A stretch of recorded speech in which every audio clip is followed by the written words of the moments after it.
I'm going to introduce Walt Taylor. He's the founder of FairviewMBA.com, a music administration company that's focused on helping creatives and executives navigate the music world of rights and royalties, as well as clearance on sync licenses.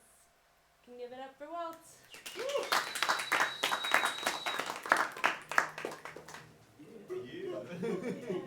All right. I asked for the introduction. How's everybody doing? You guys can hear me all right, I'm sure? All right, thanks everybody for coming out. My name is Walt Taylor. A couple familiar faces in the house. I also go by Walt Liquor. That's my nickname around the streets. You know. So, here to talk about music publishing and what that is and how important it is to everybody. How many songwriters in the house? Right, okay. What do you do? Choreographer, okay. You know the guy behind, you must know him. All right. Okay, so welcome everybody. I guess I'll just kind of get into it. You know, we'll just go, and if you guys have questions, feel free to ask. I'm not really, I'm freestyling a lot of this. Okay, so big question, what is music publishing? I have two definitions. So basically, music publishing is very complicated. This business of rights and royalties and all of that, I'm sure you've all kind of seen it. It gets real convoluted, lots of different numbers and concepts and stuff like that. I'm gonna do my best to simplify it and make it digestible. You know, we could get into a lot of detail in certain stuff, but I'm gonna kind of keep it as a nice overview for everything, and then if you guys have questions, feel free to ask.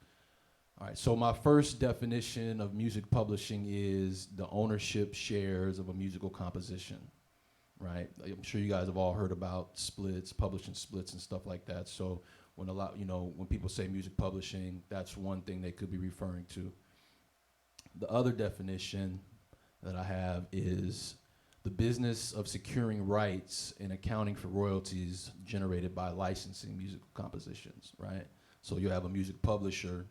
That's what their job is to do. You know, that entails registrations and, dealing with splits, contracts, royalty statements and collections, and all of the distributions and payments that go along with that, right? So those are the two kind of definitions of music publishing that I could say. All right, so the next thing is, click this here. 2 parts of a song. You guys know that songs have 2 parts? Okay, so the 2 parts of the song, every song has 2 parts, composition and master, right? You guys understand that concept. The composition being the musical content, any lyrics, and the intangible ideas and notes and melodies and all that kind of stuff. And then there is the master recording, which is the complete original recording from which the copies are made. So think of it like this: White Christmas, right? I'm not sure who wrote the song, but there's the song White Christmas, but then there's the Frank Sinatra version of the song. There's the Beatles did it, Michael Jackson did one. I'm just making all of that up, but as you can see, there's different versions of the song. Those are different masters, but it's the same song, right? Same composition. One composition could have many, many, many different masters, right? Heard It Through the Grapevine. There's a bunch of songs I'm sure we could all think of that have that dynamic. So it's important to understand that those are 2 different parts of a song, 2 different copyrights, that go along with that. But for this presentation, mostly we'll be speaking about the composition side because everything sort of flows from there.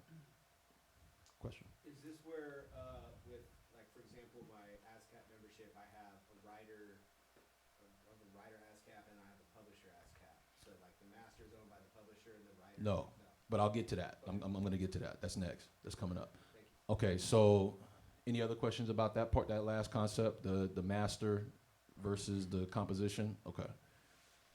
All right, so I'm breezing through this. Publishing splits. right? Typically a composition of a song is two parts. You have music, the musical composition, and you have lyrics, right? Traditionally, somebody writes the music, somebody writes the lyrics. There's a producer, makes the music, finds an artist, or a songwriter, they write the lyric and melody, right? Sometimes it's just the instrumental, so in that case, there's no lyrics, right, obviously. But generally, pop music, the music most of us deal with, there's lyrics and then there's music, right? So what I want to get into, I'm going to talk about splits. Like publishing splits is one of the most important things I think an artist can do when it comes to a song, and making sure that you all determine what the splits are, because it's the ownership of the composition and the song, and just basically everything that happens with the song from here on out is based on those splits, right? So, I know a lot of artists that don't really have those conversations about the splits until too late, right? Or they don't put it down in paper, and later down the line everybody forgets who played the drums, and well, I did this much, so I deserve this much more, or all of that kind of stuff. So it's my main point about all of this talk here is, if you're doing your splits already, great. If you're not, it's time to make that like a part of the process, right? And I understand it because, I've been actually, I'm supposed to do my history and everything first, but I've been an artist. I started out as a DJ, got into being a rapper and producer. I've owned recording studios, worked with artists, produced for a lot of the Bay Area artists that have come out in the 90s and all of that stuff out of here. Everybody from, like Mystic Journeyman, Grouch, Merce, and all those type of guys, Planet Asia, different cats from Stone's Throw, and just, I got a history out here as far in terms of production and all of that, right?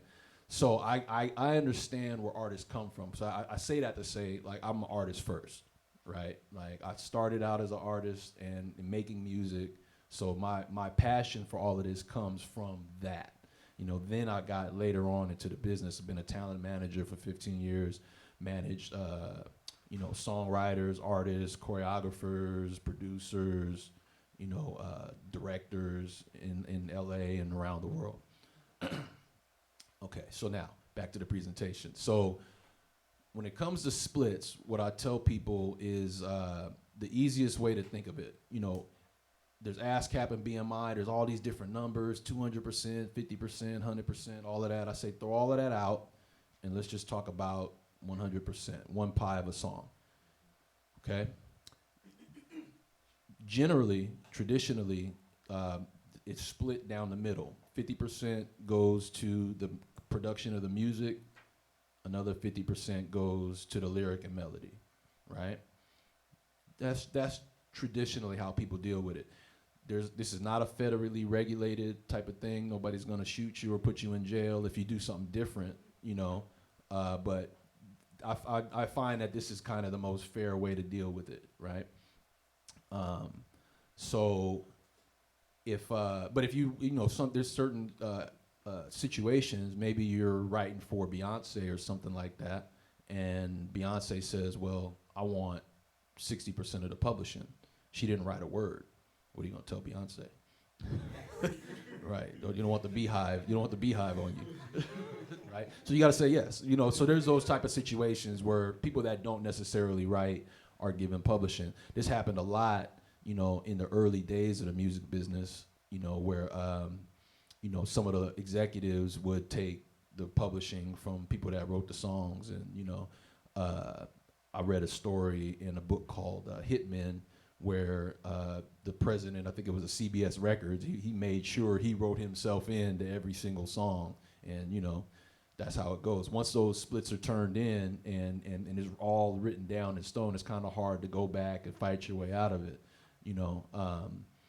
So I encourage anybody making music to think about your splits, once the song is finished.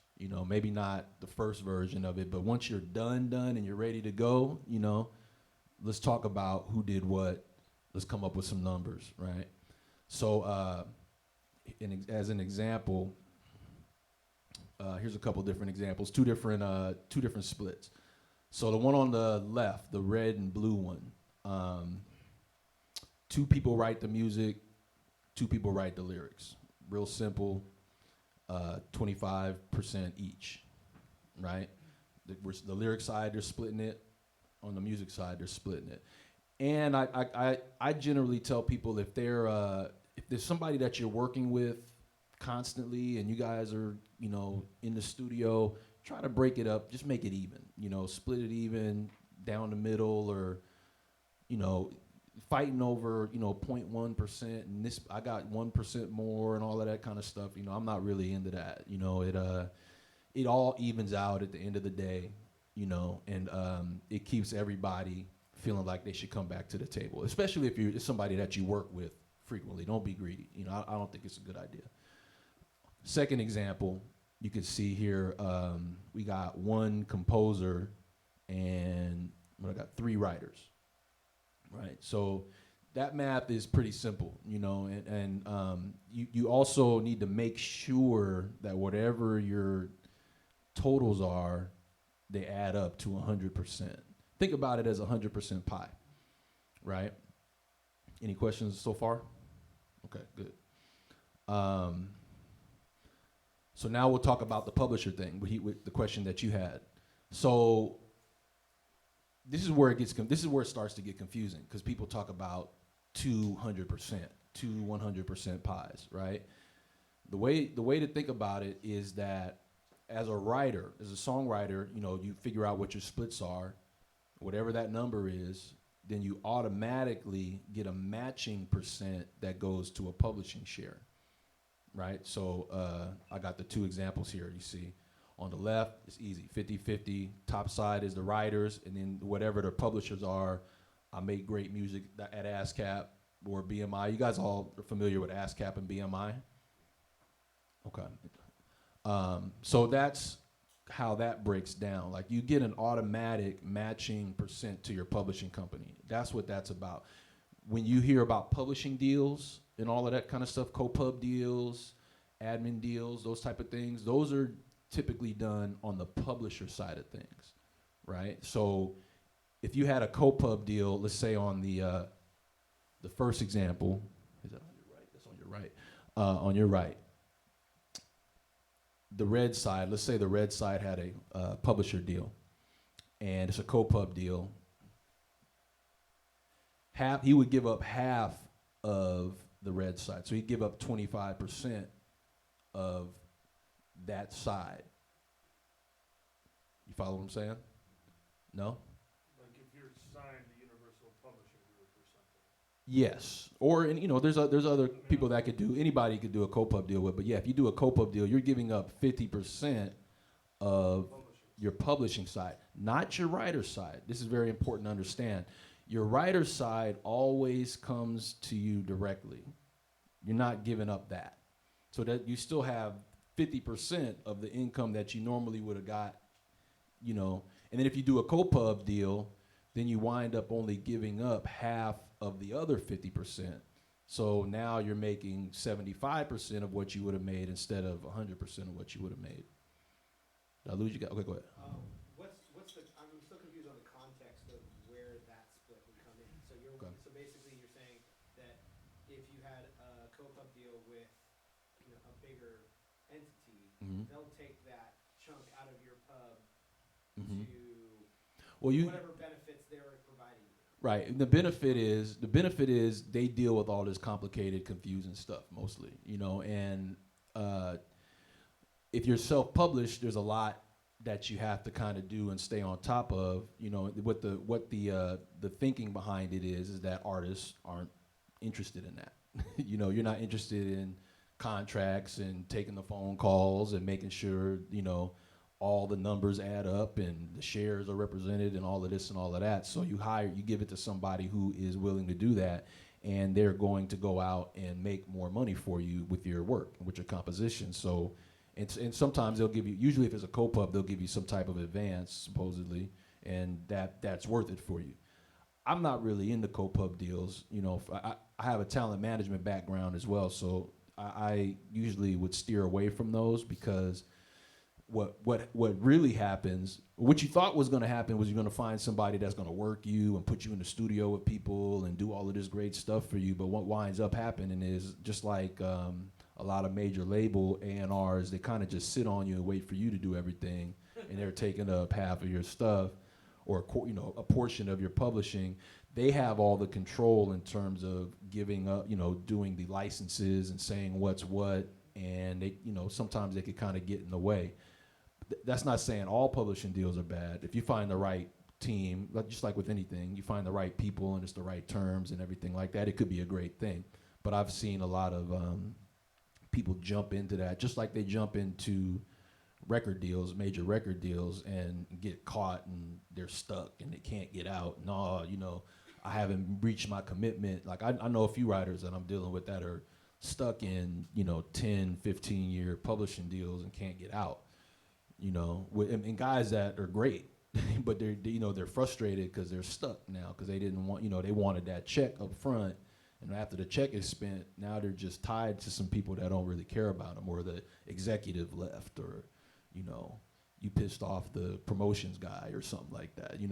All of this stuff happens, So, but that's kind of what happens. Now that there's also admin deals where you don't actually give up any of your ownership rights or anything like that, but you give someone the power to the power to sign deals and do all the same things for you, and just give them a percentage of what comes in. They'll collect and all of that stuff for you, but they give you you just give them a cut, 15%, 20%, or something like that happens.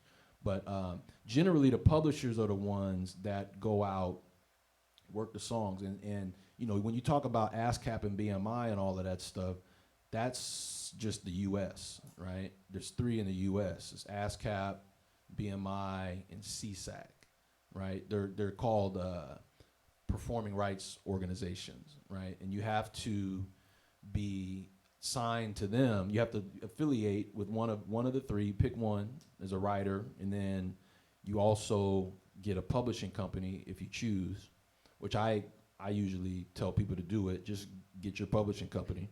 What's your favorite of the 3? I have whoever gives me the most help and attention. Right. And Per project? CSAC is now invite only. Yeah, so That's the thing. So you probably have to take that off your list. But they weren't, I know the guy at CSAC. I have somebody at ASCAP, I have somebody at BMI. So it doesn't really matter to me personally. It's kind of a, Can be cross-affiliated? no. Well, as a publisher, yes. So I have a publishing company at all 3. I'm a writer with ASCAP, right? And that was because I knew the executive at the time that was there, and he waived the fees. So, and that's about it. But I don't think it really matters. You can get into the detail of how they calculate, and a brief overview of how they calculate the royalties. So they'll, they check playlists, actually I think that's in one of my slides. They check the playlist, they at radio stations and TV shows and movies and all of that stuff, they turn in, what's called a Q sheet that has all the music that's played on the shows and how long it was and all of that. So radio stations, so they kind of take a sampling of all of that stuff, and then they have formulas that, well, if you're playing so much in New York and Atlanta, you're probably playing in these different markets, and there's all of these type of things that kind of go into it. CSAC is a little bit more, they're more detailed with theirs. They calculate a little bit differently, but they're the smallest of the 3, right? I think BMI has, 150,000 members. ASCAP has maybe, 100,000, and CSAC is like 20, right? Any other questions about this concept? Okay, so that's publishers and writers split.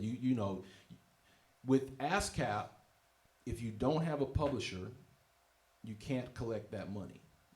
So if you're only a writer with ASCAP, you're only getting half of your money. Can you Okay. establish that as a single person on both sides? Yes. Yes, you can establish it as an individual or as a corporation or business entity. It depends. You know, it's a little more expensive if you're a business entity. But yes, you can do it as an individual. Now, BMI, they'll actually allow you to push the publishing royalties over to your writer's side, which gets a little confusing. But they'll allow it. But I still tell people, just get yourself a publishing company so you can have it separate. So when it's time to do a deal, if you want to do a deal, you have an entity that's already there. You don't have to go through splitting everything and doing it later, right? You say you work with a writer that only has a writer as cap. They haven't set up a publishing. Does that mean if I'm the only one with the publishing and I wrote the music and they don't have a publishing, does the 100% of the publishing go to me? No, not necessarily. It could. If you wrote it in that way, it could. You know, but not necessarily. What I typically do is just leave it. There's an option for no society or publisher unknown, and that part just goes uncollected until they get their stuff together, and they join, and then it can be updated, and they'll get their money. But they only hold ASCAP and BMI. Let's see, ASCAP holds it for 3 quarters. It's not even a whole year. Not even a whole year. BMI, I believe, is 2 years. Yeah, they don't hold it down. BMI will just roll it over, right? Or do you have to specify? You have to specify that rollover.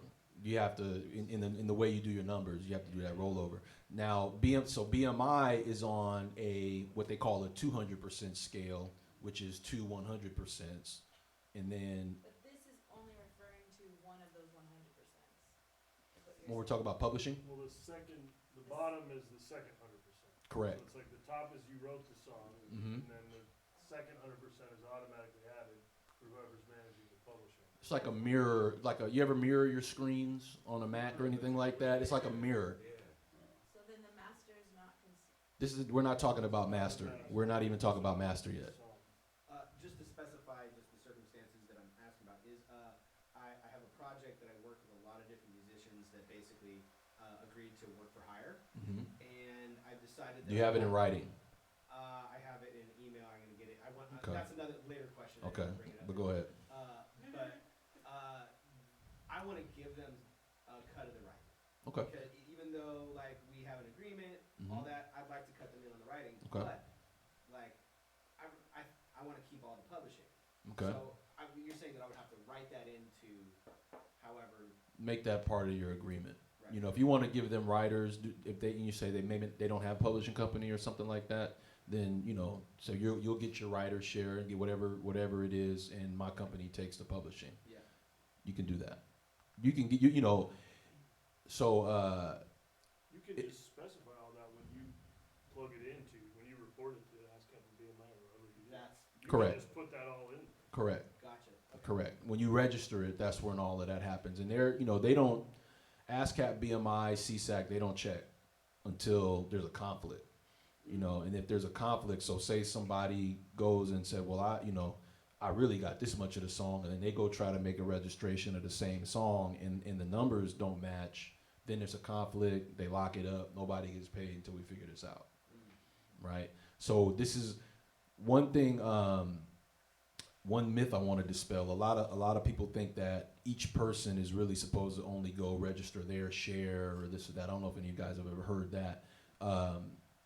No, one registration per society, period, or else there's conflict. And this is why all of this stuff needs to be worked out in the beginning before you start putting stuff out. Very important. You're saying one registration by publisher or one registration like Per song, period. that's it. Per song, That's what they want. per- One registration for each song So at each society. Not like, you go register your part and then I go register it again at ASCAP and I just put my part and you just put your part. No. Do not do that. No. Because that's where the conflicts arise. And they'll stop the money. Who wants the money stopped? Anybody? Yeah, right. Somebody kill this guy. That's how that works.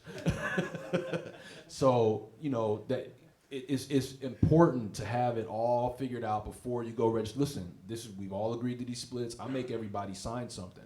You know, split sheets in the studio. Important. Split sheets in the studio. We're gonna talk about this, guys. You know what I mean? And we come to this agreement, whatever it is, everybody signs off on it, it's done. Right? One person makes the registration. If you guys are all, so if you got 4 writers, 3 are with ASCAP, 1's with BMI, you have to do 1 registration at BMI and 1 at ASCAP. The 3 at ASCAP, when you do the register, 1 person does a registration at ASCAP. The 3 guys that are at ASCAP, they're all taken care of because they're all ASCAP. ASCAP was only worried about ASCAP writers. They're not trying to collect for BMI writers or CSAC writers, right? So the 1 person with BMI has to do his own registration, but it's the exact same numbers. As long as everything matches up, we're good. You know, so that's why it's important to agree to that in the very beginning. And one of the other reasons it's important is, you know, you guys want to get into licensing. You mentioned licensing. If you guys aren't agreeing on splits and stuff isn't registered and all of that, no go. Nobody's gonna touch it, you know, unless they really, really like it and they'll work with you to get through the process of doing all of this. But music supervisors don't usually have that type of time. You know what I mean? So, yes. This might be a stupid question. No stupid question. For example, like, I upload a song. Yeah. I need another artist. I uploaded it through like DistroKid. Right. Gives you all your money, your royalties. That's right. They're paying me money from when people listen to it on Spotify. Right. Apple Music. The money that's coming from the ASCAP BMI, that's separate money than what DistroKid is going to be paying me? Yes. Or that's in Yes. addition to? So DistroKid, I'm going to get into this a little bit more in detail in a little bit, but so DistroKid is paying you for the sound recording, the master sound recording, same thing, right? So they pay you for that. ASCAP and BMI and CSAC pay for the performance, right? So the performance is, and I think I'll get into this later too, performance is play on radio, play on television, you know, live, somebody playing a song live, performance at a venue, DJ playing it, jukebox playing it. Those are all called performances, right? Performing Rights Organization, PRO, that's ASCAP, they deal with that. What DistroKid, TuneCore, CD Baby, blah, blah, blah, Empire, you know, all of those guys, they're called aggregators. And they collect money for the use of the sound recording. And there's also a mechanical royalty in there as well. But I'll get to that in a little bit. But so that's just basically money paid to publishers for copies being made of a composition, right? So to answer your question, you're going to get money from both. But there's a little bit of streaming money at ASCAP and BMI as well. Like that's also considered a performance. So they'll pay you. You have to register with them, but you'll also get your CD Baby money. But it's two different streams. Where are they usually collecting on, like for YouTube and stuff like that? No, that's even totally that's a whole nother ball of wax. We'll get into that's called microsync. Royalties, rights, it's real. It gets deep. It gets real deep. It's purposely made confusing so you guys can get ripped off. So follow-up question. So Mhm. I made the song with the artist. I produced the song. Okay. I wrote the song. The artist just sang on it. Then you're the 100% songwriter. Right. And then they're getting 50% of publishing. They shouldn't. They You should get if you wrote the lyrics and the melody, and the music, that's all you, bro. You know, that's all your money. Well, now what they could get, there's another royalty stream called it's a performance right for the master that you ever heard of SoundExchange? That's what SoundExchange pays on. If they're the artist, they'll get paid for performance of that. They get all of that. Songwriters don't get SoundExchange money. It's the featured artist, unless they wrote the song. The artist wrote the song, but it's for the featured artist. So the music publishing is for the songwriter. The SoundExchange royalty is for the artist and the label. And I'll kind of break that down in a little bit more too. So you should, in that scenario, if you wrote everything, you should get all of that. And every time I put out any song, so I put out like I put out a 10 album song, I gotta put up 10 things at BMI. Yes. Or at Yes, you register every single song Wow. individually. you know. But it's just you, so it's easy. You know what I'm saying? If you're a 100%er, you take it all, you know. What's the example I was just thinking about? Remember Crisscross? Jump, jump? Yeah. Rest in peace. Right. Jermaine Dupri wrote all that stuff. The whole, everything. It says, if you look at the credits, it just says J. Dupree. J. Dupree. He did the same thing, I believe, with Escape. Escape goes out, they're mad, they can't perform the songs without his permission. He wrote the songs. He who writes the songs gets the bread. Right? So, yeah, that's what's up with that. That's for songwriters. Artists get treated a little differently, you know, and I'll get into that in a second. So let's get into copyright ownership. So there's two copyrights. We talked about the composition and we talked about the master, right? A little bit about the master. There's a copyright for each. And owning a copyright gives you 6 exclusive rights, right? This is important. You get the right to reproduce, make copies, to make a derivative work, to perform it publicly, to distribute, to display it. That was like in the case of lyrics, written, you know, sheet music and all that kind of stuff back in the day. And the newest one is to digitally transmit, you know, Spotify, blah, blah, blah, all of that kind of stuff. Licensing and exploiting these rights is what creates fees and royalties for you, right? Like you have the right to say who does what with your creation. And who owns the copyright? All right, so naturally when copyrights are owned by the people who created the works based on the splits, as soon as you put your idea creation into a tangible form, meaning written down, recorded, or any of that kind of stuff, you automatically own the copyright. Is for whatever, and it's usually based on the split. That's why the publishing splits are so important to kind of come up with, especially if you're collaborating, right? But you own your portion. You own your portion of the composition, and you own your portion of the master, unless there's some type of deal in place that waives or transfers those rights to somebody else. And this is like, you know, record deals, producer agreements, you know, work for hire agreements, you know what I mean? Side artist agreements and all that type of stuff. You don't need to register to own a copyright. It's naturally given to you as soon as you put it down. You don't have to register. Now there's benefits to registration, right? You can't sue someone for infringement unless it's registered, right? And I'm sure you all heard of the poor man's copyright, right? Mail it to yourself and all that kind of stuff. No go. No, don't do the poor man's anything if you can help it, right? So there's also a thing about statutory damages, right? So if somebody infringes on your copyright and you don't have a registration with the Copyright Office, you have to go through all of this stuff to prove damages, like how much you were hurt for this infringement, right? If you're registered, you automatically get statutory damages. It's anywhere from like $20,000 to $100,000 per instance. So if you heard, and that's just off the rip, because you registered it, right? So you remember hearing about back in the Napster days when they were like suing old grandmas for like $100,000 or $1 million because of downloads. Their grandson was downloading and all of that. It's because each song they downloaded had that statutory damage of it of at least around $100,000. So that's what they were using to make that pressure, right? Poor grandma. Yeah.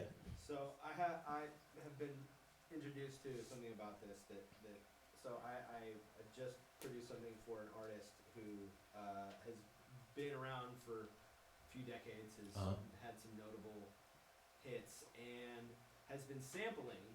And and when he puts it out, instead of clearing it, he just puts that artist as a writer and cuts them in just like it was a writer. Right. And cuts in the publishing and the writing to that artist and just sends them, 25%. Just off the top. Off rip. I mean, it's a nice gesture. And he swears by it. And Right. I was like, I mean, has anybody ever pulled his coattail over it? He says no. Right. He says no. So I mean, it's a nice gesture, But if I know a lot of people don't do that. They just put it out anyway. But yeah, I'm just curious. I mean, I come from that. Just put it out anyway. You know what I'm saying? Trust me. Right. Most of the cats I talk to come from that. Right. I mean, in my catalog, I've cleared 5 samples maybe. And if you know the artists that I work with, it's You're like, wow, really? right. But I know with data mining and all that kind of stuff. you're dealing with AI now. The robots are gonna get you. Right. Tougher, You gotta flip it or replay it. I mean, technically, he's in the wrong. I mean, it's a nice gesture, and maybe people are, oh, this is cool. I'm just getting some check from some guy, but let it hit Lil Nas X status, and there's something that he's missing somewhere. Then it's gonna be a problem. Well, he's been at it a really long time, so Right. I'm not expecting a Lil Nas X hit out of him. Right. All of that really depends on how large you get. Honestly, like you make the record at home and it does double wood. Probably nobody's gonna come for you because they don't want splinters. You know what I'm saying? So it depends. But if you're gonna, don't ever try to license any of that stuff, or don't put it in a film or some TV show or something like that, because you'll get blackballed from all the movie studios and all of that, and you'll get a big old lawsuit. You know what I'm saying? So that's what's up with that. Let's see. Any questions so far on this stuff? Thanks. Okay, cool. All right. Let's talk a little bit about royalties and fees, right? So, owners of copyright have 3 types of earnings: performance royalties, which is like I said before, radio, TV, film, online streaming, live venues, right? Mechanicals, which I'm sure a lot of you have kind of heard but don't know what the hell they're talking about. Physical sales, downloads, also online streams, and then sync fees for licensing, TV, film, video games. YouTube has a separate type of license that's called the micro sync, and we'll talk a little bit about that later. It's a trip. Okay, so we'll talk a little bit more about performance. That's terrestrial broadcast and radio and television, right? So, the old school stuff, over the air, FCC, pre-digital, all of that kind of stuff. They pay a performance royalty every time the song is played. That's a lot of what you'll see on your ASCAP statements and stuff like that if you got anything that's playing in there. Yes? Would this also count for what are they called? Those Amazon Music live performances? Have you seen that? Mm-mm. Like Taylor Swift had her image all over these Amazon Prime boxes, Mm-hmm. and then it was advertising the live concert Mhm. on Amazon Prime. So they're probably definitely playing performance and depending. Mm-hmm. Well, if it's digitally transmitted, then it's it's more of a stream, but it's definitely a performance royalty. So here's one thing about radio, right? Radio and TV broadcast. They pay. Actually, I'm going to get into this too in a second in a later screen, but they'll pay. Radio pays only performance royalties. They don't pay the master because they have an old deal like back in the day where they had a lot of leverage and they say, oh, well, we're promoting you. So they just had the lobbying power to say, well, we're not going to pay this part. We're only going to pay the performance, right? But digital radio, satellite, what they call non-interactive streaming, which means you can't fast forward or rewind. It's like radio, but it's coming through digital transmission. So I think that would apply to the Taylor Swift thing, in terms. So they probably have to pay. They have to pay a royalty to SoundExchange. SoundExchange collects all that non-interactive streaming stuff. I have a slide that'll talk a little bit more about that. So again, like I said, performances terrestrial broadcast, radio, TV, venues, live performance, DJ, jukebox, any of that kind of stuff. How many of you guys know that you can get royalties for your live shows? You guys know that? Right. You have to turn your set list in to ASCAP or BMI. There's a whole BMI Live, ASCAP Live section. You give them your set list, and you'll get a royalty for that. Where's it come from? The venues. Exactly. So yeah, venues. So any venue that plays music has to pay. They get shook down by ASCAP and BMI yearly for, and I think the license is only like $500 or so. And don't they like come out sometimes, like come through and like, oh, this DJ is playing this music and blah blah blah, like, and if they don't have their Well, if they come in and they're playing any music, if they hear a hi hat in there, they're okay. You owe us $500 for, and it's like a flat fee yearly license for you can. Okay, now you can play anything in our catalog, right? Fucking shake down little coffee shops doing open mics and shit. Yes, sir. Like, Yeah. pretty Yes, sir. I just didn't know if they were still doing stuff. Oh yeah, that's how they get that money. Oh yeah, right. That's how you would get paid as well. You want them out there shaking down those little old ladies. Yes. So I assume the pop-up store model, like So Far Sounds, is evading these, cause like a lot of our independent artists, we play 100 So Far Sound shows a year, but they're not gonna go shake down the co-working industrial space like play for songs. Well, like even the like coffee shop thing, I've been at coffee shop open mics where they come and they're like, if people are only playing their own music, like the person that's getting up is only playing a song that they wrote and they've essentially given permission to the venue, you know. But the But if coffee you shop is a come in and venue, right? But So Far Sounds is No, it's a but they venue won't- theoretically. They won't Right, make you because pay they're the playing in- license. They won't make you pay the license if all the people in the open mic are performing original music. As soon as someone plays a cover that they don't own, Right. BMI is collecting the rights for, then they'll give you a hard time. And the so far There stuff, might they're be a way around it, but- so far is like in people's houses and stuff like that too, right? Houses and like public places, parks, Right. backyards, And they're getting office sued too spaces. for other stuff. They should. For exploiting artists. Yes. Yeah. Right. Stores, coffee shops. Right. Yes. But you can ask permission to perform those songs and still receive a performance royalty for that, right? Correct. Correct. Can you repeat that for the people who are fine?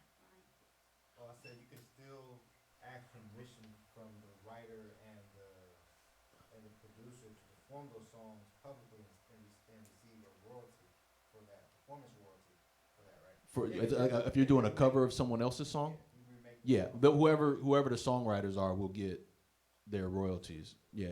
And it's all about the set list and it being registered down. Like a lot of any music venues, they know what's up with this. You know what I'm saying? So. They're paying $500 per artist. No, flat fee for the year. No, and Depends on like how, what, is it live, is it DJs, is it Right. recorded, how many people is the space hold? Right. There's whole lists on BMI website. Right. I mean, and they're collecting. Imagine all the bars and venues around the country are paying $500 a pop every year. Even like a retail Right. store that has music playing. Come when on. you shop there, they're paying to everybody. You know, Shoe Palace. You know what I'm saying? It's going down, right? Everybody's got to kick in. Okay, that's what's going on. All right, so let's talk a little bit about mechanicals, right? The term mechanicals comes from back in the day where you used to have to mechanically press a CD or sheet music. Honestly, it was back actually before that, the piano rolls where the piano would play on its own and all that type of shit. Yeah, so it's a mechanical copy. There's a royalty due to the publishers and songwriters for every single copy that's produced. Okay. Physical sales. Now I think they moved it to. Initially, it was about the copy that was pressed. Like if you pressed 500,000 units, every time the press mechanically hit, there's a royalty due to those songwriters. The royalty rate is 9.1 cents currently. When it was first set in 1902, it was 2 cents or something like that, right? And Little it's increased since 1902. yeah, Yeah, Did you hear it. about the Ross Gollum thing was this, was Mhm. the thing they brought to the Senate this year? Uh-huh. This is what it was referring to, right? That Yes. hasn't changed. Mm-hmm. And didn't it pass though? Well, so the Copyright Royalty Board sets the rate every 5 years. They meet, it's 3 judges. They sit and they decide a rate every 5 years, right? And I believe Eminem's suit. Well, see, this is the mechanicals is where the problems are right now with all of the streaming services. All of that, they weren't set up. They didn't set themselves up to pay mechanicals. It's their fault. It's not their fault. You know, it's their fault because they didn't think about it, but it's not their fault because music rights and data is kind of jacked up. You know, not everybody's registering and all kind of stuff. I mean, it's even worse today because it's so easy to put a record out worldwide, right? We could sit here and make a record now and it'll be on iTunes tomorrow, but we didn't do any paperwork. You know what I'm saying? We sampled, like we done, Lil Nas X. That's my guy, Lil Nas X. Like he's on the couch one day, puts the joint up with the 9 Inch Nail sample in it. Yeah, yeah, that's a 9 Inch Nail sample. Yeah. Who knew that? I did. No. Yeah, man. No, they hit him for like 25 milli or something like that. Yeah. He was like, achoo. Right. No, Lil Nas X had the #1 song, period. Like, he's the king. Michael Jackson, the Beats beating the Beatles. It's Lil Nas X in the books. Remember that. Till one of you guys beats him. You know? Yeah, man. Yeah, come on, man. Mm-hmm. Lil Nas X.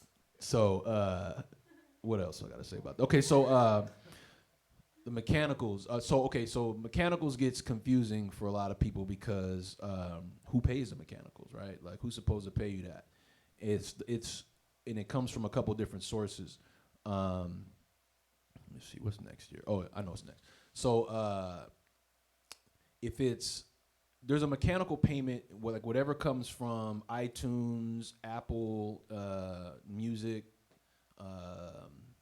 Amazon, all of that. If you're with a distributor like a TuneCore or DistroKid, the mechanical royalty is lumped into the payment that you get, right? So if you had a song, if you had an album that had 10 songs on it, right, and it sold one copy, right? It's 9.1 cents per song that gets, so that's 91 cents, right? So far, that has to get paid out in mechanicals out of whatever you got back from the $10 that you got back from your distributor. And that goes to the publishers of the song, right? Whoever wrote the song. If it was you, in your case, you wrote everything. You don't have to pay yourself necessarily. They're not going to ask you to pay yourself, but you would get that if it was with the label owes you for every sale, every song, 9.1 cents gets split up between whoever, based again on the publishing splits, which is why that's so important. Again, right? Everything flows. Every dollar that comes in is cut on those publishing split lines. Period. SAG-AFTRA royalties for musicians and stuff like that, that comes from SoundExchange, and which I'll get to in a second. That comes from SoundExchange, especially if they're just musicians, like they're not necessarily writers, they're not credited as songwriters. I'm talking about like the whole thing, like your song is synced in something. Mm-hmm. This is a conflict that happened to me this year. I signed a vocal consent, but then I talked to a friend in SAG who's like, well, yeah, that means they just could use your song, but it doesn't mean you shouldn't be getting the SAG-AFTRA royalties that's playing all year. Right. And so Are you affiliated with SoundExchange? I've tried, but none of my, I was gonna talk to you offline about it. Okay. I've tried to, but none of my catalog is popping up. I'm in a publishing deal also. So there's like a weird disconnect between me and SAG and the publisher and SoundExchange. Okay. But SAG is going up to bat for me. They're like, oh yeah, this happens to people all the time. We're just gonna go to the people who made the commercial and get you $20,000. I'm like, feels So they're using your music in a so commercial? I do it all the time, but like this particular sync, the contract was just to use my voice, but I'm the writer also and the performer, so that got messy. So part of me's like, I should go. Well, if you have publishing, you have publishing?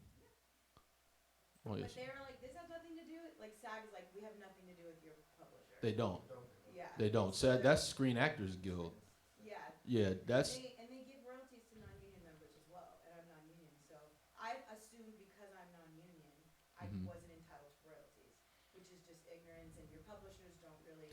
so your song was used in a commercial. Yeah. You're a writer, Yeah. and that you should definitely be getting some performance royalties out of that if it's Yeah. playing. But that's gonna come through your PRO, not through SAG. That's weird. SAG is saying it's supposed to come from them. Well, they do pay.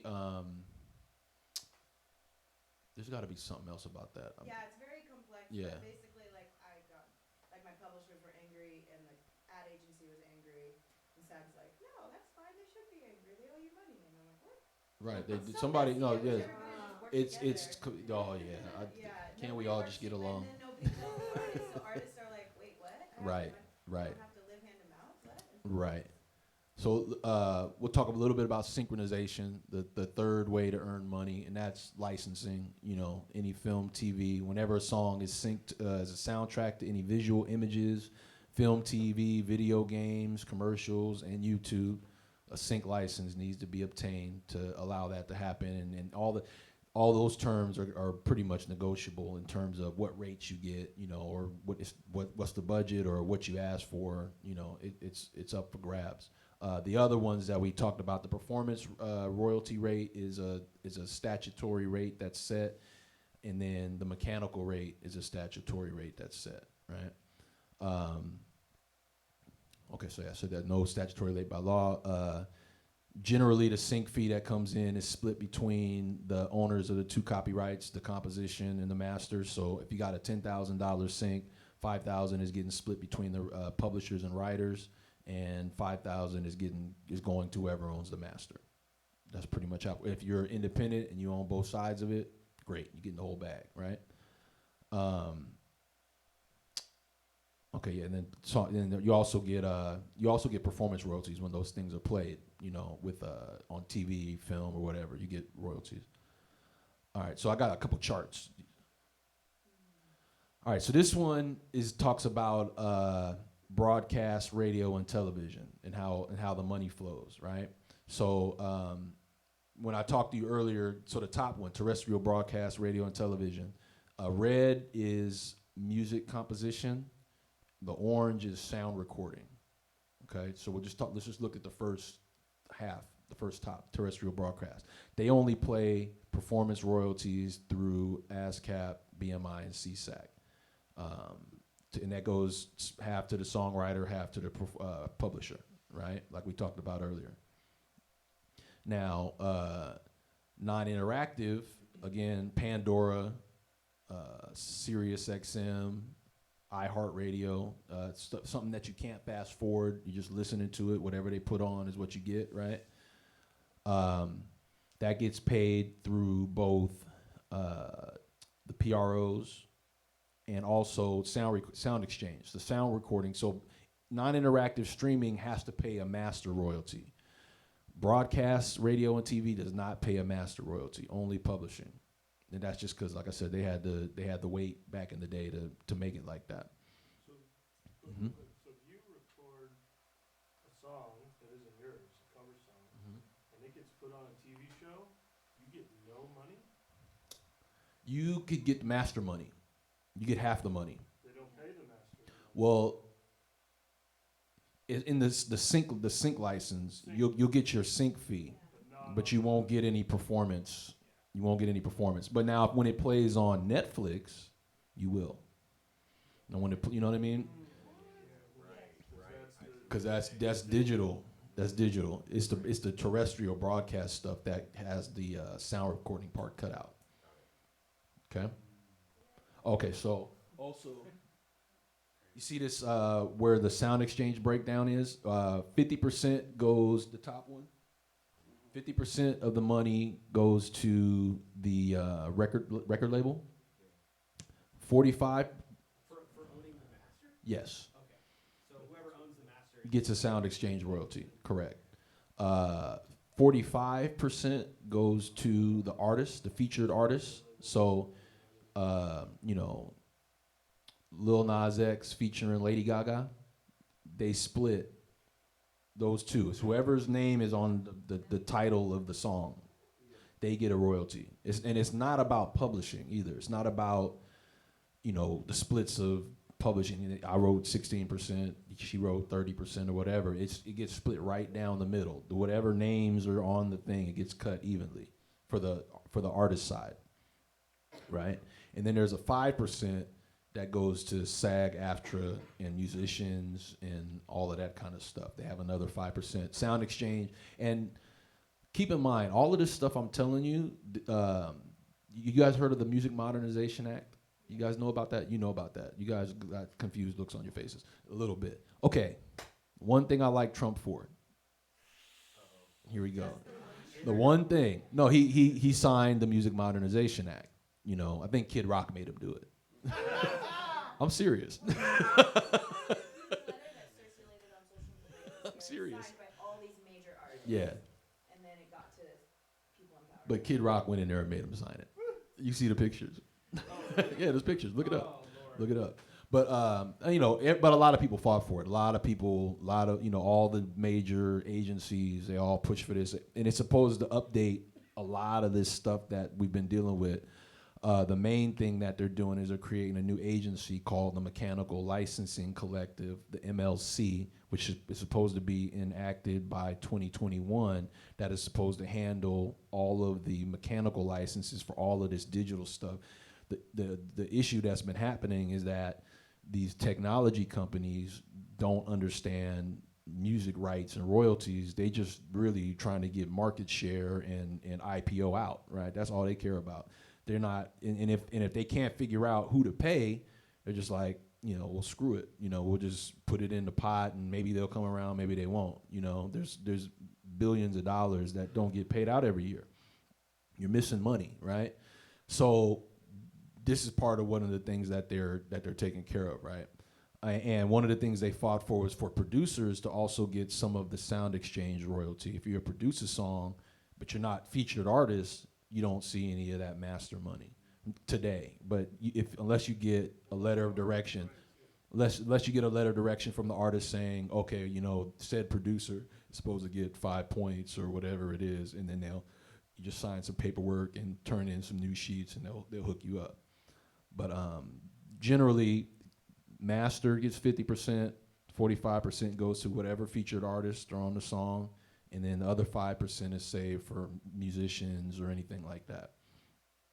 All right, so the next slide, a little bit different, but pretty much the same. This is for digital stores and on-demand streams, right? So digital sales like iTunes, Amazon, eMusic, Google Play, download type stuff. They pay a sound recording fee to the sale to the label, right? The label gets, and this is for a major label that's connected directly to these guys right now, right? iTunes will pay Universal directly and all of that. So the top part where it's in red up there, that's the mechanical royalty. So that's for everyone that's sold, that 9.1 cents I was telling you about per song is owed to whoever the publishers are, and is split along the publishing lines. And so like there's a lot of artists today in these type of situations that aren't paying everyone that needs to be paid. You guys make a record and put it up, you put the song up, but you have these collaborators. What happens is a lot of times these guys are getting the check, the artists are getting the check, and they're to the Gucci store to get a belt, you know what I'm saying, or whatever it is that they get, and they're not calculating, oh, well, I owe the other collaborators, 9.1 cents per song, and that means 4.5 cents goes to this guy, and da-da-da-da-da. It's a whole thing. This is what my company does. I have, when you guys are ready to pay people, let me know, and I can help you out. So that's that part, and then the bottom part is for, you had a question? Yeah, question on that. Like, let's say just the example of iTunes. I put a song out through whatever distributor like DistroKid. You sell the song for $1. iTunes takes their 30 cents, right? And you get the other 70. Mhm. is it on you to pay those royalties Yes. out, or is your Yes. distributor taking care of it? No. It's on you. Yes. It's on whoever you take that responsibility as the label, and you're the one with the distribution deal. They're giving you, here's your lump sum. Even, See ya. Handle it. even though when you put it in with DistroKid or CD, Mhm. you can put in different people as owning parts of the publishing. Mm-hmm. DistroKid is the only one that does that. They'll let you split it up. If the other So people there's have. no But other the- responsibility. It's I think just CD this. Baby does it. Unless you hire That makes sense. W- CD Baby does that? I feel like with the band I was working with, Mm-hmm. through CD Baby, we were putting this person owns this percent of the publishing. Right. Right. Well, then there's two of them that do it. Then those two kind of set that up. But like They're paying the Empire labels doesn't. too. Uh, that's actually a good question. I'm not sure if they give you the line for mechanicals on that stuff. They just that's really just the master. That's really just the master side of it. That's not even really the mechanical side of it. But Well, CD Baby will even register it with the PROs for Correct. it and stuff. So Correct. I'm assuming it's the publishing two splits that you're giving them. you are, but they're not really. I'm not sure that they're breaking it down into the mechanical side of things. It's kind of just wrapped in there. I was just gonna say, I was looking into this, there's a really awesome chart that compares all these things with all the different aggregators. Mm-hmm. It's Ari's take. Yeah, Ari's take. Yeah, and He's good. He's got a big chart that basically has all these different aspects of these services. So if you're in the market for it, Yeah. it's really useful. Yeah. ARI. R-A-R-I. Ari's take. R-A-R-A-R-I-S. And you can T-A-K-E. You can just Google like comparing Yeah, he's good. digital distributors. He breaks it down. You had a question back there? Really? No, it just seems like, that, publishers should be paying artists like twice, like mechanicals and, the publishing and the streaming, they should be really getting paid twice, but Well, they do. You do. So, okay, so there's two different things, though. So there's the digital sale. Now, that gets lumped into the payment that goes to whoever's got the deal, right? Whoever the distributor is connected to. But then there's the on-demand stream, which is separate.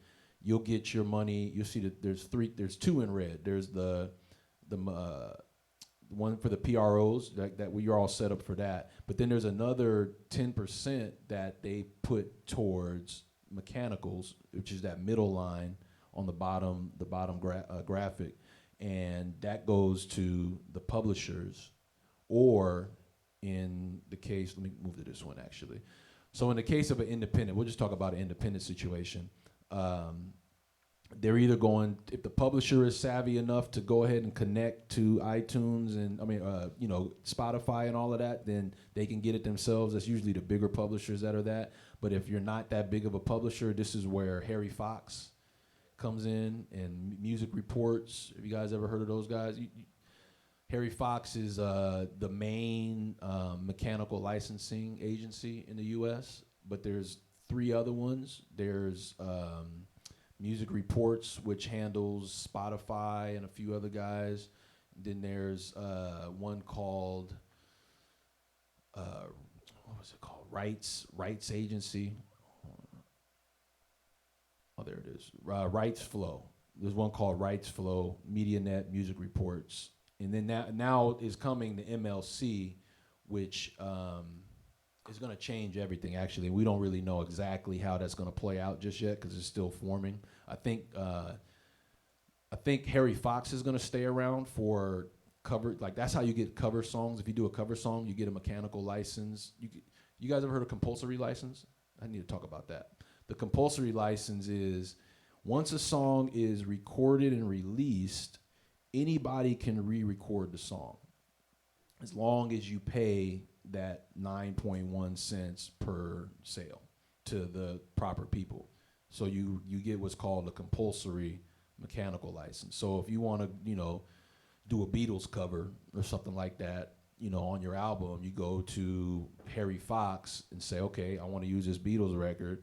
And they'll ask you, well, how many units are you planning to sell? Well, we want to sell 1 million units. Okay, so you owe me, you owe us to pay the Beatles million times 9.1 cents, whatever that winds up being, $90,000 or something, $91,000 or something like that, or per stream or whatever. They have rates that you calculate. They have a whole website you can go to and put in what you think, and then you get a mechanical license, then you can put it out without having to. As long as the song doesn't change and you do exactly what the song was before, your version, you could do a reggae version of this song or that song or whatever, but generally you don't change the lyrics and you don't change any of the main parts of the song. You can get a compulsory license to use that song and do a cover. You just have to pay. That's based on the forecasted, the projected amount that you think is gonna Yeah, reach, yeah, like self-entered. yes. Yeah. So like if you wanted to say I'm only going to do 1,000 units of this, What if it's different than what you? you have to account to them. Like you have to give accounting to them to keep them abreast of what's going on, and they know what you're doing. So they'll if you go way out of the bounds, they'll come after you. And if you pay, they can't say no? Yes, that's correct. Compulsory license, and that's what all of the streaming services are using as well. Right, so that's why they have that little line in the middle of the second graphic. They have that, and that's what they've been failing to pay though. Like, cause they're resting on, we don't know, we're not sure who to pay. Nobody knows. Like who registered the song? We don't know. So there's a lot of money that people are missing that's floating out there, and you get that directly from the services. They owe that directly to the publishers for using a song. You guys ever get those notices, the NOIs? You ever see like an NOI from Music Reports or Harry Fox? So it's like a notice. All they have to do is send this notice of intent to the publisher. It says, we plan to put your song on our service, and they're in compliance. Now that's why this whole new law has been created, because they haven't been paying people, because everybody's like, well, we don't know who to pay. Everything's confusing. So what are we going to do? So that's why the new law was created, and the new agency is going to be formed to deal specifically with all of that, matching writers to payments, right? Okay, any questions? Any other questions about this so far? I know this one gets kind of confusing. I'm telling you, I blow my own mind twice a day. Right? It gets pretty ill, and this is why I started my company. Oh, sorry. If you're doing a cover and you're gonna pay that compulsory license, if you're not pressing any copies, you're just putting it online streaming services. There's still they still count streams. Now streams there's a different rate, and that's why you hear about this 0.00031 cents that people get and all of that. That's because all the laws were written way before anybody thought about the digital services. So it falls in that new media area, gray area, and they've been milking that and getting paid, right? So that's this year next year everything's supposed to change with that.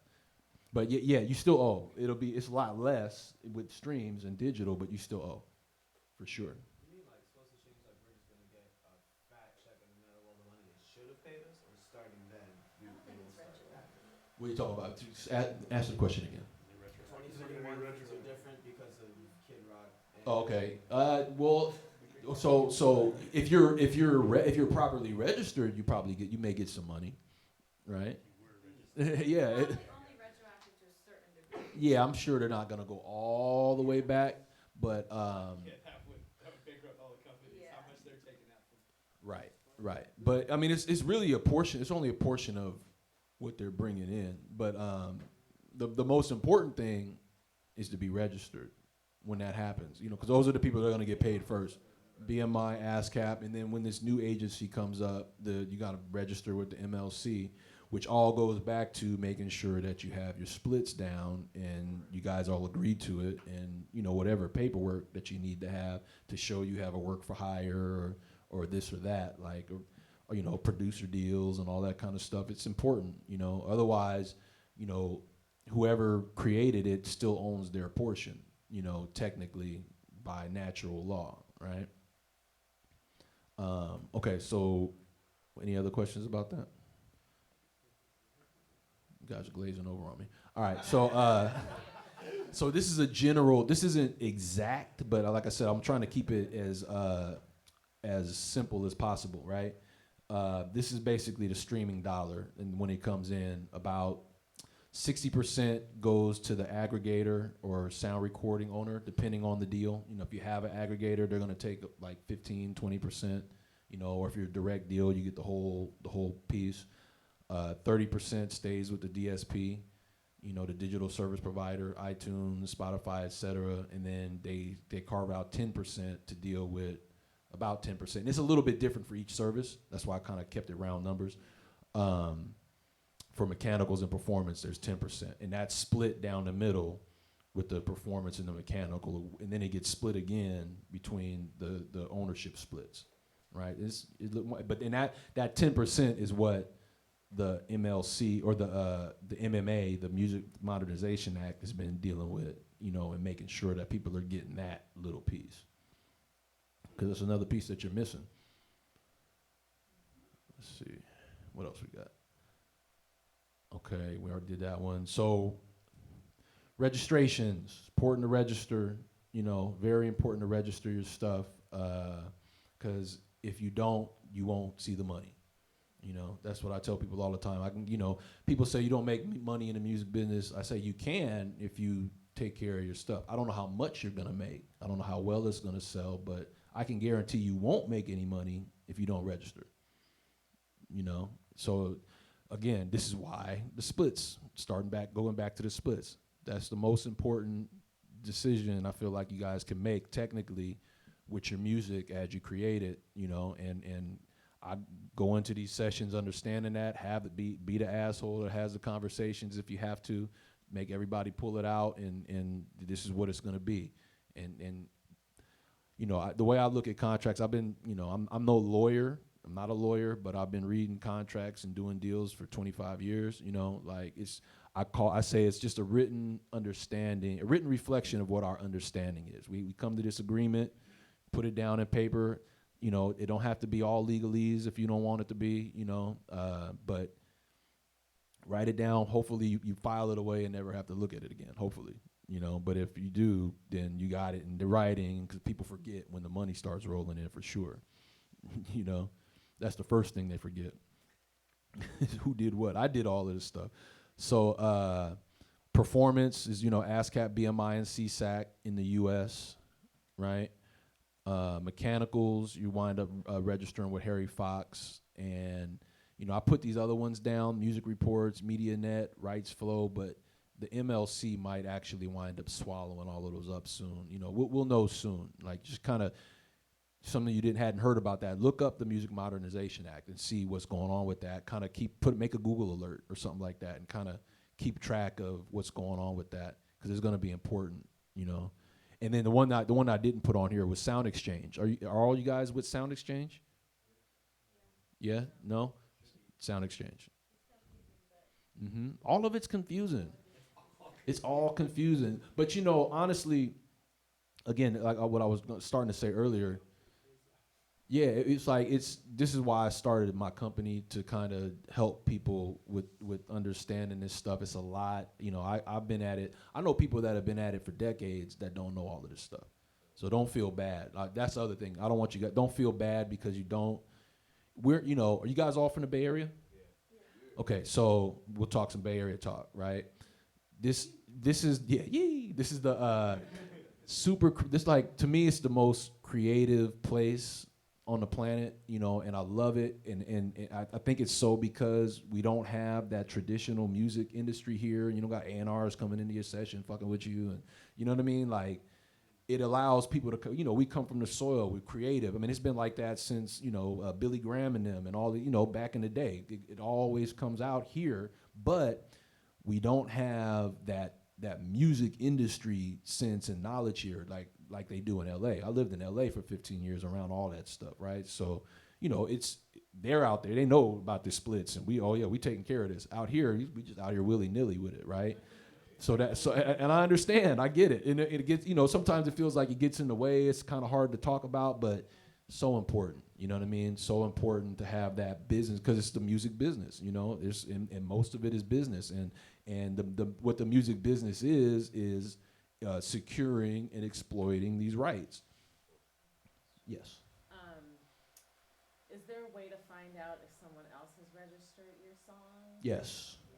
You can look it up. You can go to ASCAP and BMI and CSAC and look up. It's called the repertoire search. Yeah, if you're registered Mhm. already and you go on, like I've gone on and it's like, oh, so and so registered this song already, great. Like, Right. my You just put the song song. You could put the artist name in. You can search by artist name. You can search by songwriter name. You can search by song title. You can search by publisher. Is You- the renaming issue with this though? Because I know a lot of people rename songs. Like I've had it happen with like Yeah, that happens. advertising and stuff like that. Mhm. Where Well, they do that a lot with like specific cues. Like I mentioned, cue sheets earlier. That term refers to when people are syncing and putting stuff in TV, film, and all of that. Sometimes they'll create a new registration for that particular instance of what happens with a song. That happens with certain deals. Like you may give somebody that's working your catalog, hey, I'll give you 50% of what you bring in, and then they'll create a new cue to that song for that instance. But it'll be named like, funky song background cue or something like that instead of just funky song. You know what I mean? So that happens. And music rights and all of this stuff is pretty jacked up. In general, in the big boys is jacked up with the big boys too. Like I just did one of the things my company does is sample clearances. So we just cleared, I got 5 on it, a sample of, or not even a sample, interpolation of I got 5 on it for a singer that used the melody in the hook, right? Just the just that part. You don't hear the you don't hear any of that. Is that different than like what Jordan Peele did?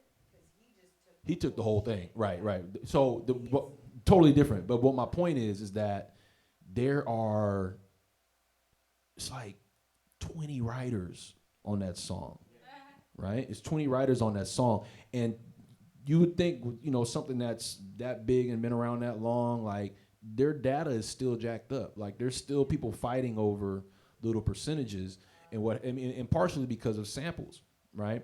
And what's even colder about that is I realized after listening to it and looking through all the list of the writers and everything, I'm gonna see if I can pull it up.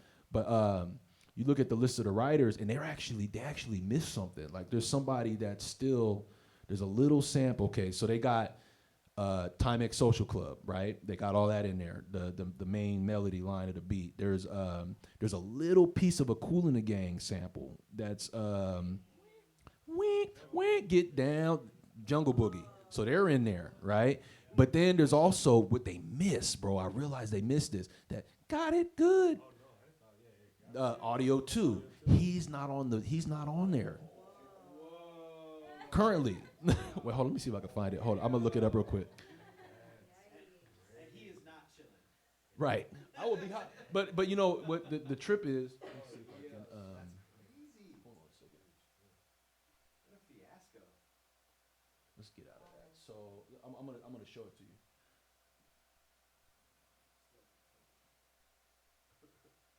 All right, I gotta turn around because I can't see what the hell's going on. So- Just on the Music Modernization Act, a little resource, like we didn't get to talk deep about it, but Uh-huh. if you guys want to listen about it, this songwriter, Ross Golan, has a podcast called And the Writer Is, and he does like several episodes on this thing. And you could like look at his podcast list and he talks about like different points that are super important, because he's in LA, and LA I feel like is like the Hunger Games of the music industry. So you pay your dues, you survive, you get out of the arena. But So this is when I was talking about you can search and look up stuff. This is kind of one of the ways you do it. This is on ASCAP's site. This is open to anybody. It's the repertoire. It's called a repertoire search. So why is there so many? here we go. Wait, is that all one version? Yeah. Well, there's similar names, right? But this is the one. Dang. I found Waldo. Right. So like J King, that's Timex Social Club. Was it Mike Marshall also part of time? Yeah, Mike Marshall's on here. Wait, he should be on here. Wasn't he also part of time? Yes. Where's Marshall at? Michael Marshall. Here we go. Marshall Michael. Garrick Husbands, that's Yuck Mouth. No, Yuck Mouth is Gerald D. Ellis. Garrick Husbands is that's Numbskull. right? You got Foster, McElroy, and Denny Foster. I believe they're Timex Social Club. I think Robert Earl, Robert Bell, Ronald Bell. That's part of Kool and the Gang. You know, so all of these guys have like sick. But see here, ASCAP. Okay, look, even right here, this is part of where it's jacked up.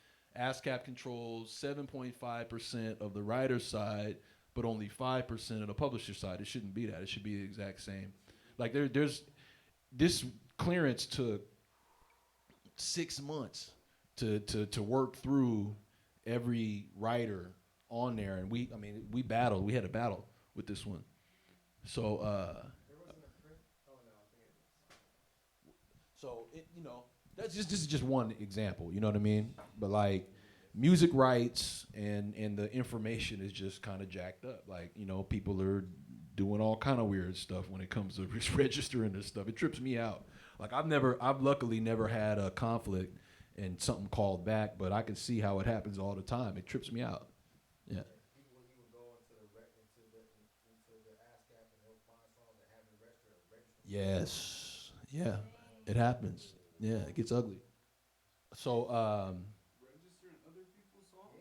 oh yeah. Yeah. That's why you got to take care of your stuff, man. Like off top. Mm-hmm.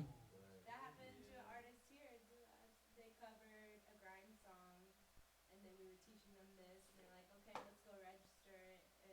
Someone did, and they registered the song before Grimes did, and got all of her publishing.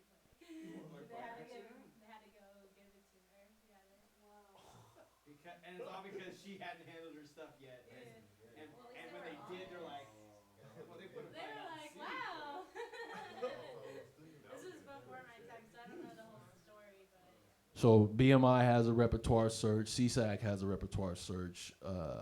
ASCAP has one. I believe SoundExchange has one. You guys you got to get familiar with these sites. What else can I show you? You guys got any questions for me? If someone else were to have registered your stuff on like BMI or ASCAP before you do, Uh-huh. but you have like the copyright and all that other stuff. You can cause you can shut it down and cause us think about it and all of that. And you'll get your money back. Eventually. That wasn't cheap. Yeah. Eventually, yeah. You got to go through everything, but yeah, you can claim a copyright infringement on them. Especially with voice memos and the timestamp on them now, it's Mhm. a little easier with that whole thing. I'm gonna pull up a split sheet example. Oh god. Spreadsheets are so scary. Well, nah, see, that's the thing. No, they shouldn't be. Don't let them be Break the scary. stigma. Yeah, break the stigma. I mean, this is I tell, like I said, it's the most important thing you could be doing. It really is. I know, right?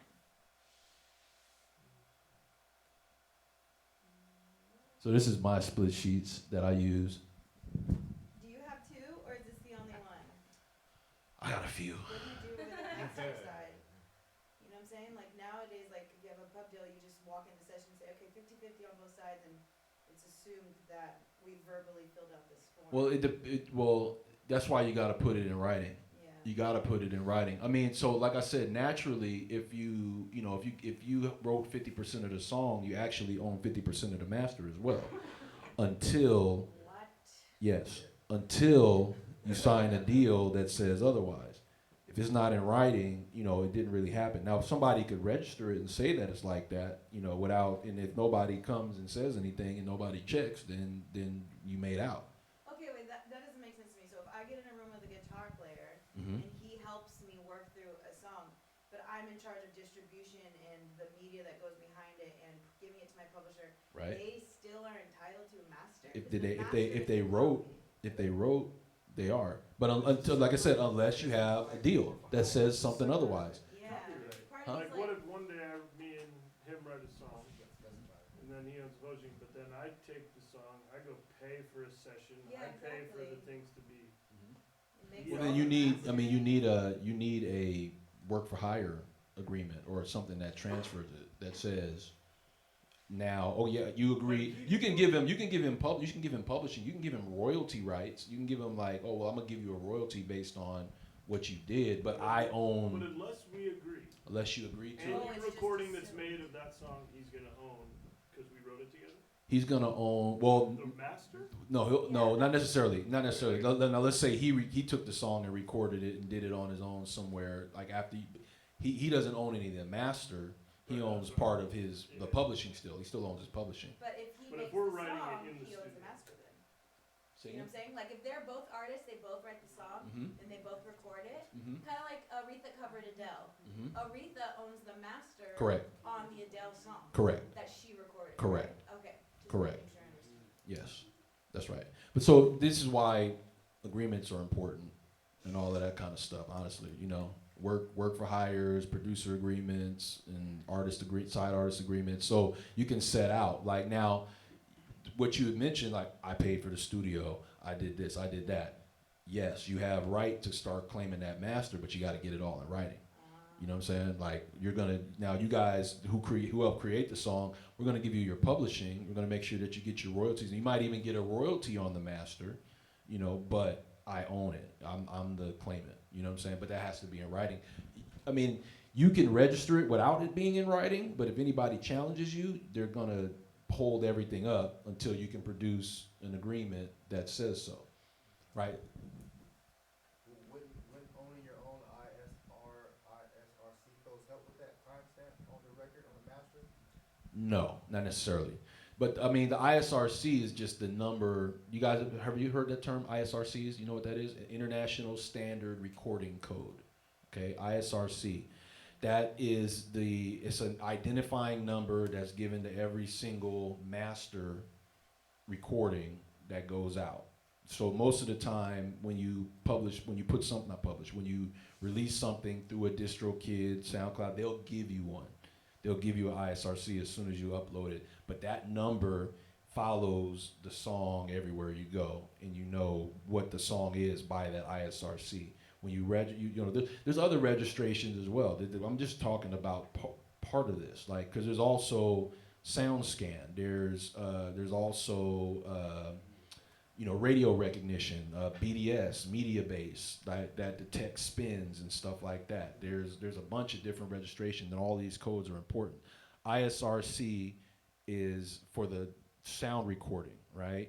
There's also ISWC, International Standard Work Code, and that's what you get from for the composition from ASCAP or BMI. When you register with ASCAP or BMI, you'll get an ISWC. Those two, so you gotta have those two together. You can have one ISWC with thousands of ISRCs because you got thousands of different versions and masters of that song, but one composition code, right? So you match the two together. So which version of White Christmas is it? You know what I'm saying? It's the ISRC will tell you. But I'm just saying, like, I know TuneCore or CDA, they can give you them, but isn't it having your own? Like, I got my own, so it's like when I give you my codes, they're mine, so they're attached to me. Right. Isn't that like kind of like with my own, its own digital wallet, its own digital stamp to it? Well, it's a tracking code more than anything. That doesn't determine copyright ownership. The copyright ownership is registered with the copyright office. That Wouldn't that help? I mean, Like saying like my case, I'm just talking about in the form of the copyright dispute. Like it's attached, it's all attached to me.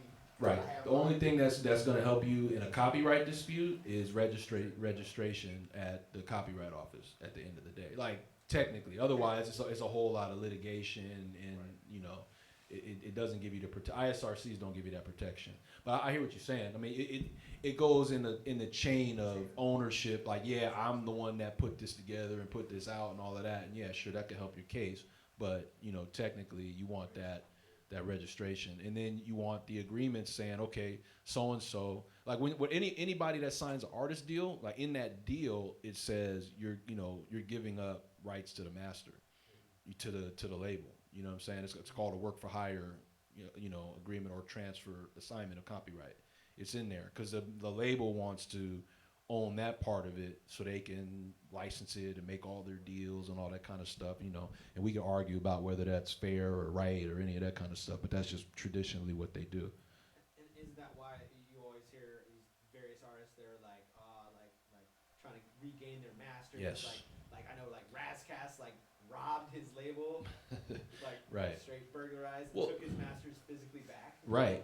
Well, there's And that. went to prison. Right. Well, is that what he went for? That's what I I heard. thought he ran a red light or something like that. I don't know. Right. But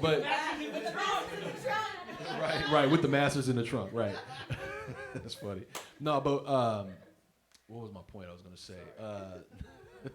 No. Okay. So here's another thing about the copyrights. What's happening right now is a lot. You know, artists. There's a 35-year clause or something like that on a lot of those older artists like Earth, Wind and Fire and all these guys. 75 years was Well, no, that's that's a little different. That's different. But in terms of like these artist deals and record deals that people did, like there was like a 35-year clause or something like that in the copyright law that will give the rights back to the artist at a certain point. You know, so right now, artists that put out records in the 70s are kind of going through this. It's like, I mean, we might be at like 75 right now. You know what I mean? And there's some artists that are, you know, fighting to get their stuff back. But then the labels, trust me, are fighting even harder to kind of break that and keep their legacy artists catalog so they can continue making money on it. Now, one of the things I'm working on is, you know, I got all of this publishing administration stuff and even the master administration stuff. I'm working to find the right artists because I know the 80s is coming up, you know what I mean? And that's where hip hop starts. So I'm trying to get with artists that are going to have their masters come back and help them administer all of their rights. You know what I mean? And that way, it's like, don't give it back to Cold Chillin' or Warner Brothers when you get it back. Like, stay independent and own all your masters. One of my artists that I managed, Mystic, is an artist named Mystic. She from Oakland had a big record in the early 2000s or whatever. Had a deal with an independent company called Good Vibe that went to another semi-independent that got signed to Interscope, which was with Universal. So at the end of the day, her record has been, you know, moved through all of these different channels and transferred over, but it never went. Right now, you can't find it on the streaming services because one song on there, one producer wouldn't give up her master, right? She wouldn't give up her master, and she had the leverage to fight that way and kept it that way. So she licensed that master to the independent label, right? And now, 20 years later, it's going to be 20 years next year, right? 20 years later, Universal still hasn't put the record out because they don't want to go into a negotiation with that one writer, that one producer. So the record isn't on any streaming services. It's a great record, right? So now, you know, there's talks about they're going to give the masters back to her, right? They're going to give the masters back to her because they can't do anything with it. They don't want to release it if it's missing this one song. Like, so they're kind of like, all right, we'll give it back to you. But, you know, I'm actually supposed to meet with her this week about the whole thing. But she's going to, at the end, she told me basically at the end of the day, she's going to get her masters back, you know. This album's never been released at all? No, it was released in the early This was 2000s. a big one, Right. But it just isn't available on any of the streaming. Yeah, they were never able to I've been put. checking for her actually lately. So you know what I'm talking about. Where's Mystic? Right. She went off to do international children education policy at Oxford and stuff like that. So she just got finished doing that. But you know, we're now starting to talk about the 20-year anniversary of her project and putting out something else along with it. But the good news is she's gonna have the master. You know, so we can go and cut the deals and get that whole. That's 50% of the bread. You know what I'm saying? That's 50% of the money that was coming in that she wasn't seeing. So now we get it. Didn't that get nominated for the Grammy? Yeah, that's the album that got nominated. It wasn't the album. It was a single, one of the singles. But yeah, Was it single and under dispute? I mean, No. All right. No. I just want to be mindful of time. Okay, yeah, we're almost done. Any other questions you guys got? I'll talk all day about this stuff because it's a lot to talk about. Oh, yeah. And it's crazy. I mean, it like I said, it's purposely made confusing. You know, I blow my own mind every day learning about this stuff. And I'm, you know, but I'm also very passionate about spreading the word and teaching people. So you guys can. We're in an age where you can control. You really can control your destiny and take control and ownership of what you have more than any other time in history, right? How long do you think that's gonna last?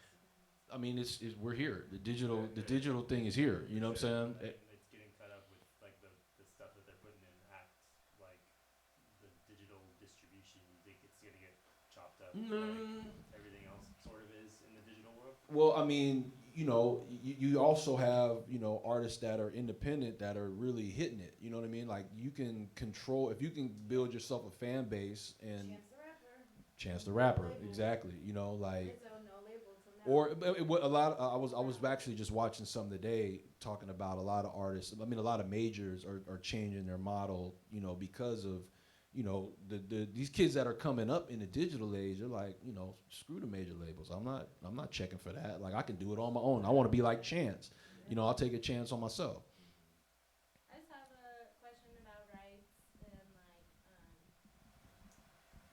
what's the word? Like putting your rights in your will, passing it on after you pass on. Like, can you do that? How do you do that? I think if it's structured the right way, a lot like real estate and trusts and all of that type of stuff. If you structure it the right way, yes. Like the life of a copyright is. Somebody brought this up earlier. It's like 75 years past the last living author, or something like that. But before it goes into public domain. But I believe if your business and your trusts and all of that type of stuff is set up the right way, I believe you can transfer those rights over to others. And now I think like DistroKid, I just registered a song, has a legacy, The legacy, checkbox. yeah. It was so dark to read it, but it's like if you should pass on before this single hits iTunes, what do you want us to do with it? And I'm like, damn, Distro. So Right. kick dark. And it's like for an extra $1.99. I know, it was like an extra $30, and then to like handle it. Yeah, it is a And I also wonder why all of a sudden I hear more like Whitney, Prince, Aretha in ads now because I'm like Dead artists are worth way more. Well, cheaper and just have a higher value because now their work is finite. Yeah. You know what I mean? Like you're not gonna get any more new Whitney songs, right? Well, like Prince kept himself off of streaming services. Yeah. And now that somebody else is controlling the rights and And don't get me started on what they did to Prince. Or Mike for his rights. Mike owned half of Sony Publishing, right? Well, there's all that Paul McCartney stuff too, where they were buying each other's he owned the catalogs. Beatles. Well, no, yeah. Paul didn't buy no Michael stuff. Michael bought Paul's stuff. Did Paul buy it back though? No, he was trying. Yeah. Sony got it. Like it's still. I think it's still with Sony. There's a joke I read about that. He had told Michael, he was teaching Michael Jackson about publishing. Right. And after he taught Michael Jackson about the publishing thing, Michael said, you know what, I should buy yours. Right. I'm gonna buy yours, Paul. No, that I heard that same. I've heard that same story. Like but they had beef ever since. They yeah. It was at the say video. That was it. Say what? I'm taking your publishing. All right. Any other questions? Yes. So just to piggyback on what I asked before, just an example, especially in this day and age of like social media and everything. So we found that someone else had created a profile with his images from Instagram and started playing his music on Apple Music. So we're super new to the game. Right. Wow. So, just trying to now backtrack to figure out how not to let that happen again. One of the reasons why we're here. But Registrations, copyright, all of that stuff will come into play. So like they took like your stuff and your images and your music and put it out. Oh, that's crazy. Yeah. Must be good. Right. Right. No, honestly, that's a lot of that's a lot of work to go through if it was whack, right? So, what are you guys doing about it right now? Have you reached out to any of the servers? You could do a takedown. You could do takedowns. Like you could claim, I think there's a section on like YouTube and all of that and say, hey, we're claiming copyright on this, and they'll take it down. Like they don't want to get, none of the services want to get sued over any of that type of stuff. So they'll take it down until it's all fixed. I actually just went through this. I had a young artist named Don Quez, right? He's got this song, he's a little kid from Stockton, right? So him and 3 other guys make a song. It's 2 guys that produce it. It's 2 artists on the song. You know, they did the DistroKid thing, 25% and everything. They kind of agreed to it verbally. We'll all split it evenly and da-da-da-da-da, put it up. So then what happened was one of the producers had a manager who wanted to sign the artist, right, directly to his label because he saw him blowing up. You know, and this manager, you know, he's relatively successful. He's got some stuff happening or whatever, so he felt like he should be able to take the kid. So then instead the artist said, well, no, I don't want to do that, and went and did a deal directly with Empire, right? So this manager of the producer got upset about that, got his feelings hurt, and then went and had the song pulled down from everything. Did a copyright strike, took his shit down. I mean, and then the kid was getting press and all of this it was starting to really bubble for him. And then when you go look at his articles, there's a big hole where the video should be. It said this copyright strike. It was crazy. And it was because they didn't have any agreement to change it. So they called me, so I come in and kind of, you know, talk to the dude and break everything down and start doing agreements. And, you know, he had the kid over a barrel. This producer got way more than he should have out of the situation because he had the leverage to do it at the time. There was no agreement, you know. But you know, we got through it. I got agreements done. The song went back up. The kid's on his way. He's doing his thing. But that's just an example, you know, like because there was no paperwork that anybody could show that, hey, no, this guy, you know, it's a work for hire. We own the master. He can't do that. You know, it happened to him. So that, again, that's why it's important to, you know, I tell people just start with your splits at least, do that. And then we can start working on contracts and agreements and all that other type of stuff. But, you know, it's important. And because, you know, digitally, you know, somebody could take your damn picture and make a profile and put your record out. Like, you know, it's important to try to have these things down because then you can go and have proof and say, well, no, this is our copyright and this person is wrong. And then they'll give it back to you and they'll put it back up. But you just got to have that stuff in place. If you want a publisher to work with you, what do you need to like convince them of? Mostly that you're going to get a lot of sync licensing or that you're going to do a lot of streaming or what? Good question. It's really depends on the publisher that you're going after. You know, if you're going after one of the major publishers like Universal or any big boy publisher, they're really looking for what's called pipeline.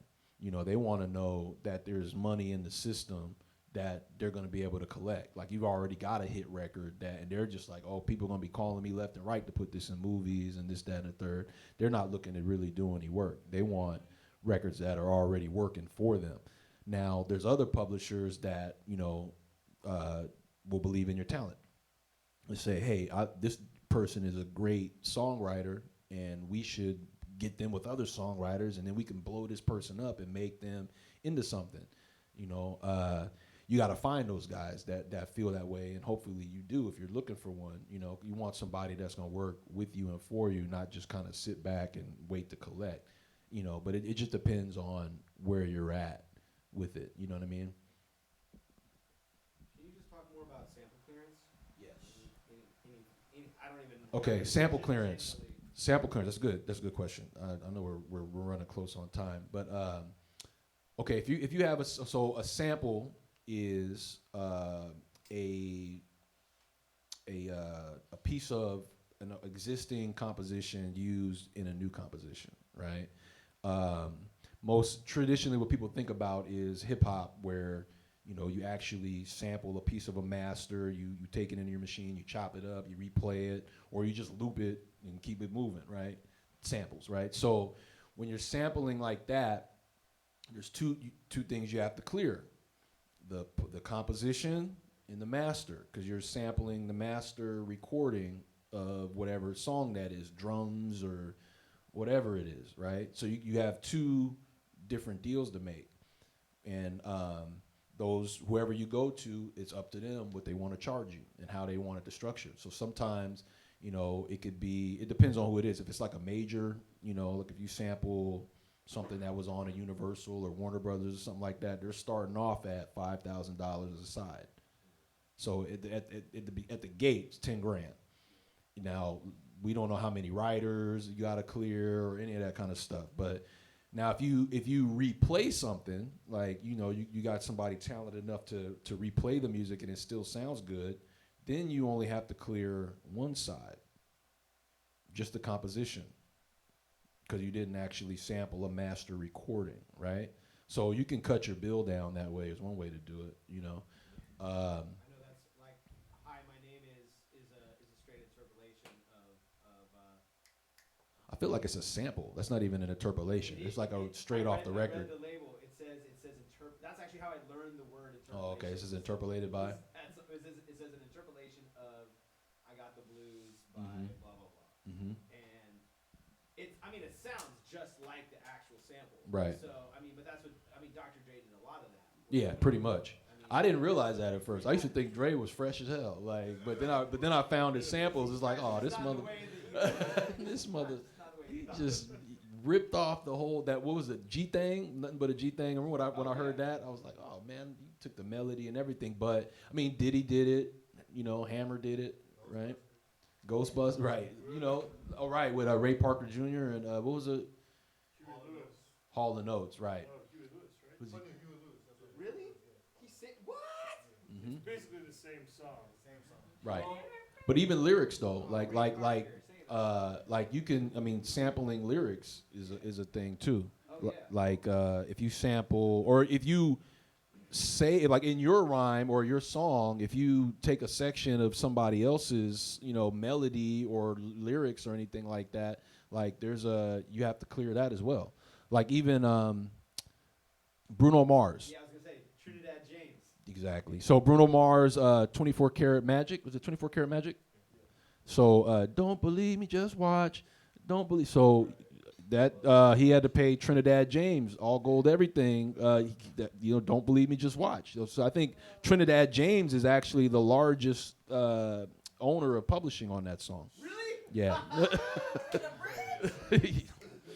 Yeah, because it wasn't cleared. Because it wasn't cleared. Because they're like, oh, we're just quoting, semi-quoting. And that's the other thing. Right. It's like the line has been blurred so much. It's Blurred no pun lines. intended. Actually, fully intended. Wait, no, but Blurred Lines. That was the other one. That was the other one. The Robin Thicke record that they said sounded like the. I didn't agree with that. I didn't agree with that.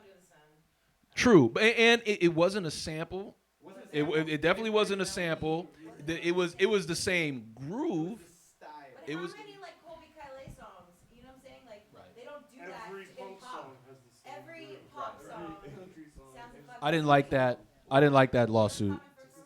Right. But also, I know, from my own experience. That was a huge record. By the way, that record was so large.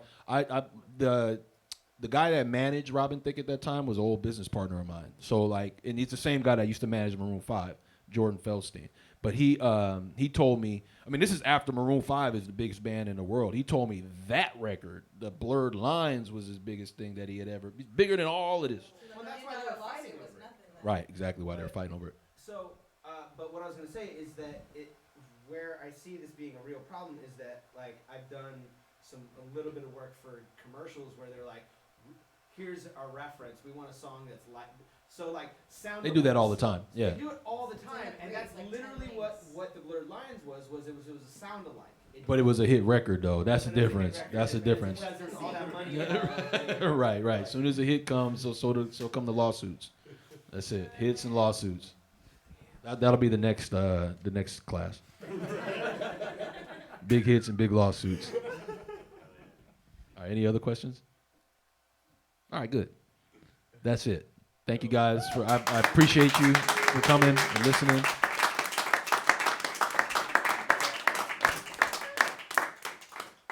I have if you guys want business cards, you guys, Consuelo back here has business cards, and then also if you guys don't mind signing up for my mailing list, she has an iPad. You can put your information in, and I'll keep you abreast of stuff. You want to tell the people online to sign up where they can sign up to, or where they can find it? Okay, anybody online that's interested, go to my website, fairviewinc.com. MBA.com. Fairview, Michael Boy Allen. And there's a sign-up pop-up form now that you can put your email in there. And peace to everybody online. How many people is online? It was like, actually, I have to pull it up, but Okay. at least 128 people. Woo! What's up? What's up online, though? You feel me? All right, now, thank you. Appreciate it. I was about to say 6.